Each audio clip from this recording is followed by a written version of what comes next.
I'm Andy here, and in this video we're going to be talking all things Golden Demon Essen 2024. The main topic of this video is going to be discussing my own entry, but I also want to talk about the experience briefly and just mention a couple of my favorite entries. But most of the video I want to talk about how I went about doing my project. You might have already seen this on my Instagram. I posted it during the weekend, but this is my entry to Spiel Essen 2024. The idea behind it is I wanted a wood elf healing this deer, and I wanted to try and make it as clear as possible that it was healing, not hunting it. And I think I managed to get that story across fairly well. For quite some time after the previous Golden Demon, where I entered my Eldar, I was feeling pretty uninspired and I was still painting, but I was kind of cruising along, to be honest. My motivation definitely took a bit of a low after the previous Golden Demon, and that's just the way it goes. It comes in ebbs and flows. But after some time, my creative juices started to flow again, and yeah, I just kind of wanted to do something again. I spend a lot of my free time in the woods. I always have done growing up, mostly doing things like riding BMX jumps in the woods, and I still do a lot of mountain biking now, and it's just my favorite place to be. So doing pieces in the forest environment is just something I'm always going to enjoy doing the most. And yeah, this is just something I really wanted to do.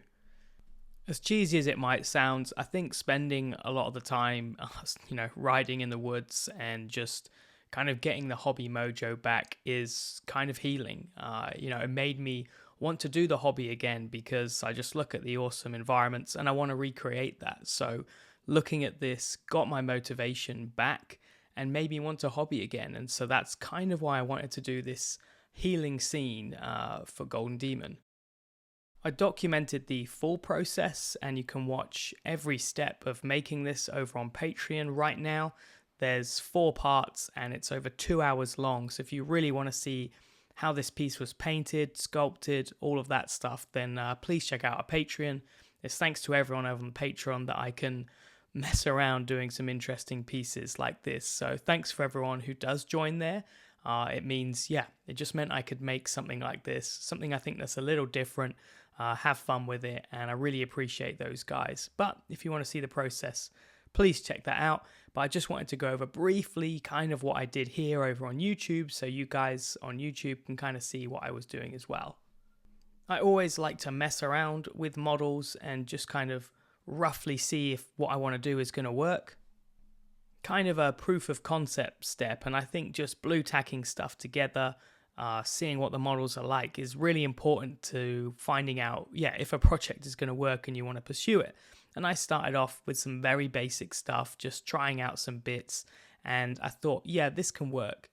I did the conversion work over a long period of time while I was filming other videos.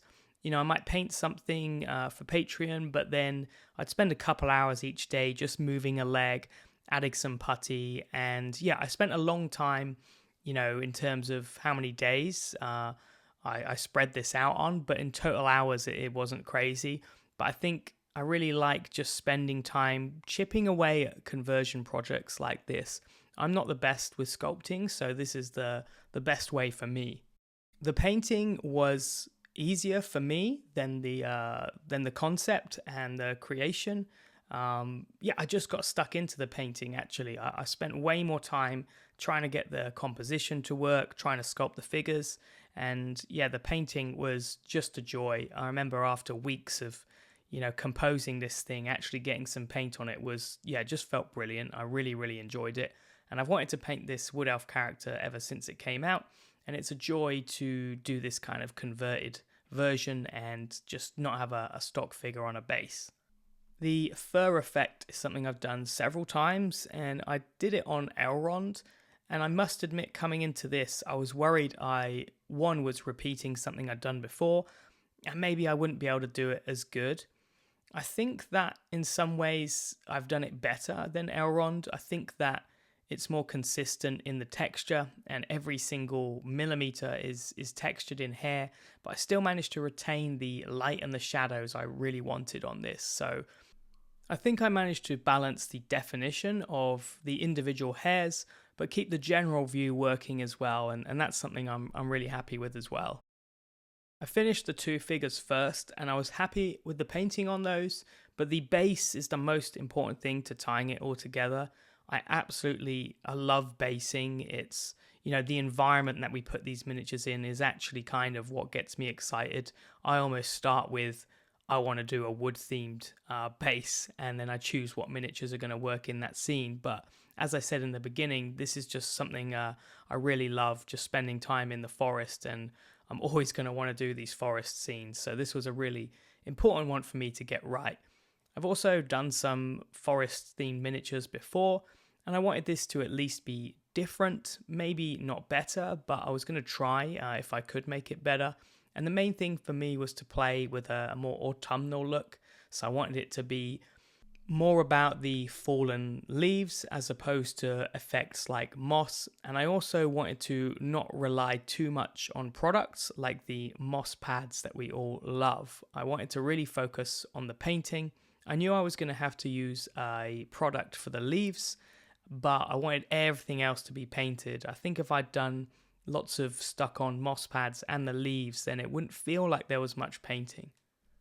When the tree came together, the painting on that, then I was feeling really good. I really liked how the tree came out, and I think the basing elements, like the painting on the tree, are given the same level of care as the deer itself and the figure, and that was what was important to me with this.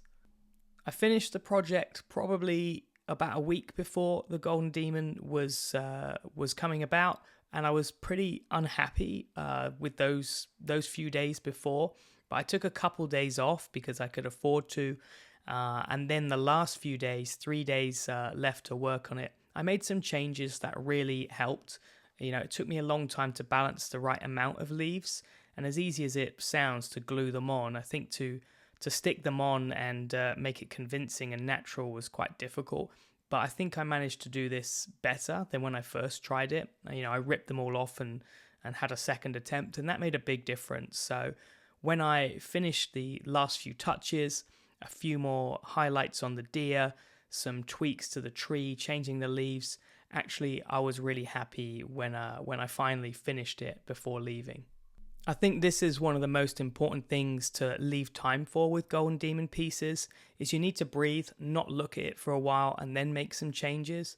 I think pretty much every entry I've ever done, I'm doing till the last minute, and you always feel bad and rushed and all of these feelings. If you can be organized enough to finish early, relax and make some changes, it's always gonna feel better. One of the best moments was taking the tape off. I went for a wooden plinth, and I'm sorry, Taro, I feel like I betrayed you. I love you. But because this was a wood scene, I really wanted to use a wooden plinth. And taking the tape off and not seeing that horrible yellow and having the wonderful brown wood underneath was a really great moment. Spiel itself was insane. It was such a huge event.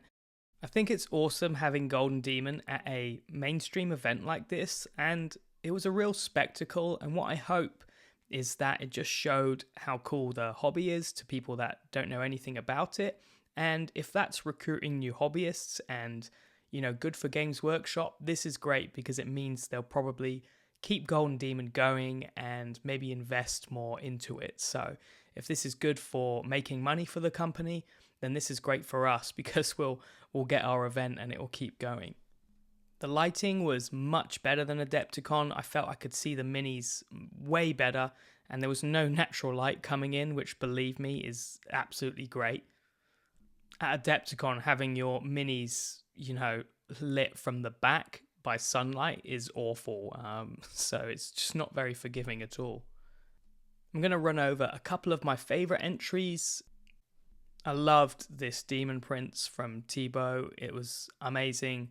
I actually started a Demon Prince a while back, a Slaanesh one, and seeing this has really motivated me to get back to that project. So thanks for him for the inspiration. Yeah, this was really, really awesome. What a great conversion. This Free Guild Marshal from Stian Froden was amazing. The texture on the rock was something I hadn't seen quite like that before. It looked like granite. It was really, really nice. And the subtle conversion work, like the lance and the face change, was amazing. And for me, I really think it's a shame that this didn't pick up a demon. In my opinion, it should have, but I wasn't judging. So anyway, I did really, really love this mini, and hopefully he can maybe enter it again sometime. My favourite entry in the 40k single figure category was this from Richard Gray. It was absolutely superb. I couldn't get good footage of it in the cabinets, but looking at the photos, and believe me, it is as good if not better in the hand. I did see it in person. It's just wonderful, and it's also as clean and as neat and well rendered as you can get. You've all seen it, you all love it, but I can't not mention Albert Moretto Font's Orc.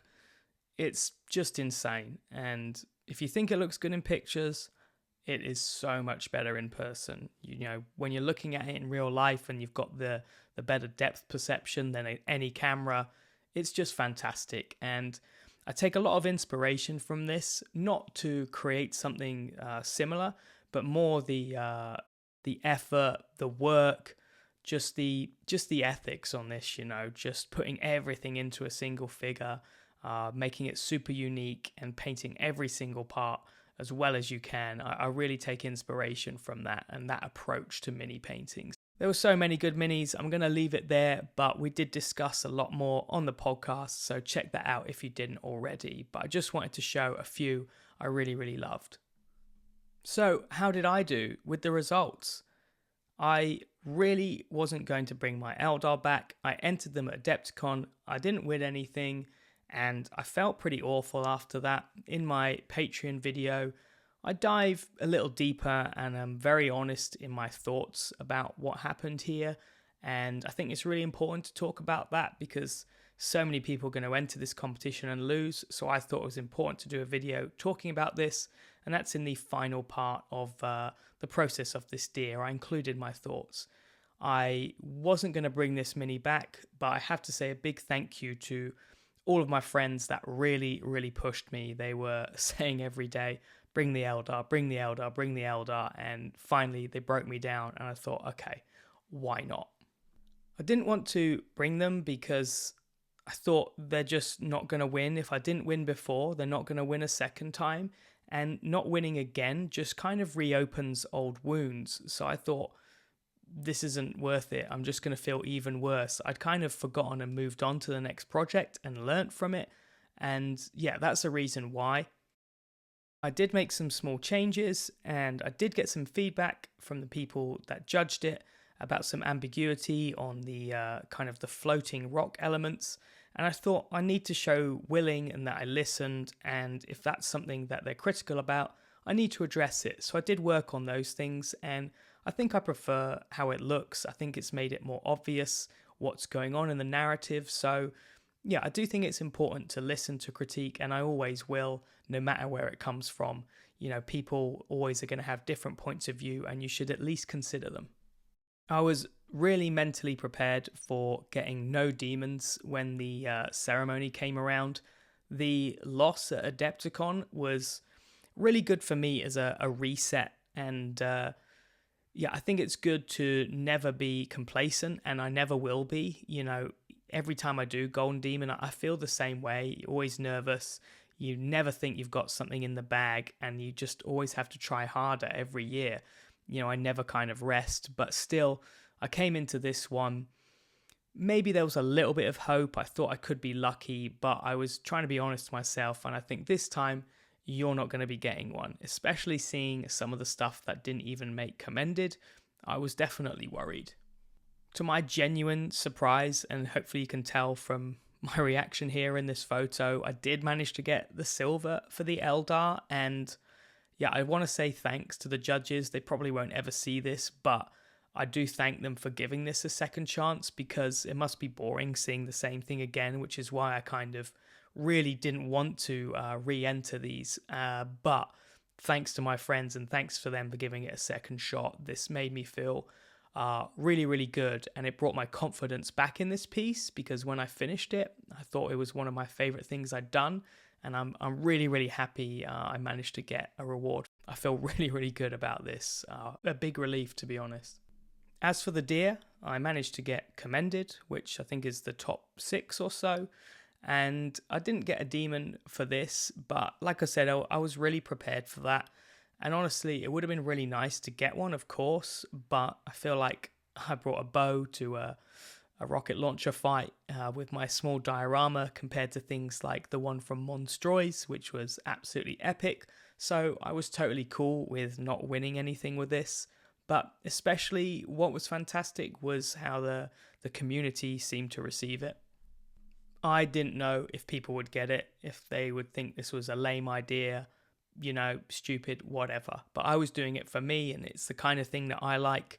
And I was kind of overwhelmed with the positivity I got from this. And thanks to anyone who said a nice comment at the event or left me some nice comments on Instagram. It really meant a lot. And I'm so glad that people got this piece, and some people seem to resonate with it. So that was super, super cool. So I didn't get a demon. It doesn't matter. I'm really happy with what I produced, and I'm happy in the direction I'm taking my hobby. I am always trying to push myself. Like I said, no matter the wins you have in the past, you should never rest and be complacent, in my opinion. I'm always going to push further on. And for me, it's the ideas and the concepts. And I think my next concept is better than this, but it is quite similar. So I'm really excited and feeling really motivated into getting into that now. I think this video is longer than I intended, so I'm going to probably leave it here. But I hope you enjoyed just hearing a few thoughts about Golden Demon. If you want to see the full start to finish painting of this, every single time I do Golden Demon, I record it all on Patreon. And I will always go in depth about why I want to do stuff, why I'm painting it. I always include the mistakes and things that go wrong along the way. So if you're interested in that, please check out the Patreon. And yeah, I can't wait to do this all again. I've already started entries for the next Golden Demon and roll on the next one. I'm looking forward to reading your comments, and I will see you next time.